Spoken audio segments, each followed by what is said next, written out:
Hello again, it's good to see you. I hope that you are doing well. I apologize that my Pan That Palette update has been late, but it's for a really cool reason, really cool memory. My husband's grandmother turned 100 years old, so he took the camera to not only go see her, but to capture those moments on camera. So here we are.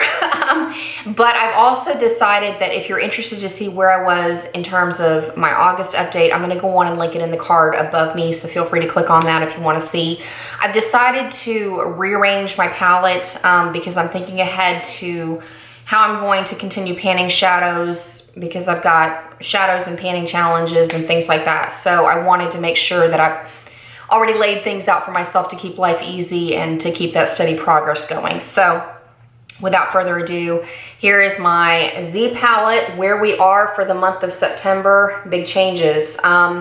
As far as what I was able to knock out in the month of August, Rain is almost completely done. I have one use left in the shadow.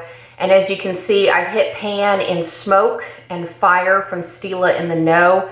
These shadows are really powdery and a lot of the top layers flaked off because they're just flat out old. So several months back, I knew that was going to be a little bit of an issue. So now that I'm panning them, I wanted to go on and plan ahead because I'm currently panning the shade Opal from the Lorac Mega Pro palette.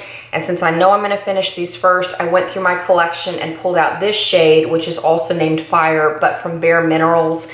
And then I also pulled out the shade, I want to say this is Fog, from the original Too Faced Matte Eyes palette to kind of sub in for Smoke and for Fire. So you can always find comparable shades in your collection. It works really well, and then it gives you another way to consistently go through more makeup in your collection, so you're not sitting around with a bunch of old expired eyeshadows. So I'm excited to move those into rotation and hope that I can make progress and everything by the end of the year.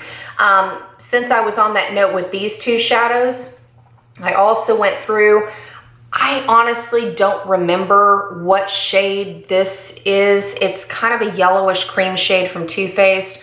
I have no idea what palette it came out of, but I found a very similar backup to it out of my original Too Faced Bonbons palette, or Shadow Bonbons is what it was called. I think it came out in like 2012, 2013. So I figured it would give me a good way to go on and pan another cream out of my collection.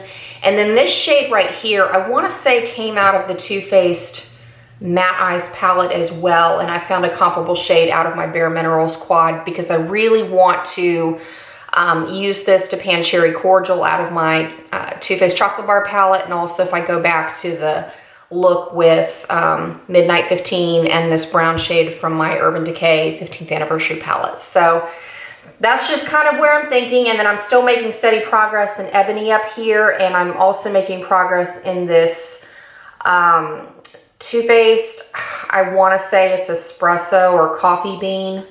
One of the two from the original Too Faced Matte Eyes palette. So I'm very pleased with the progress. I'm going to continue working on it. And like I said, this is a really nice way to kind of look ahead and see what I have similarly before I go out and replace anything with newer shadows on the market. So that's about it. Thank you for taking time out of your day to watch this video. I hope that you're having a blast panning your makeup and shopping your stash. So as we wrap things up, I look forward to seeing you very, very soon. Catch you later.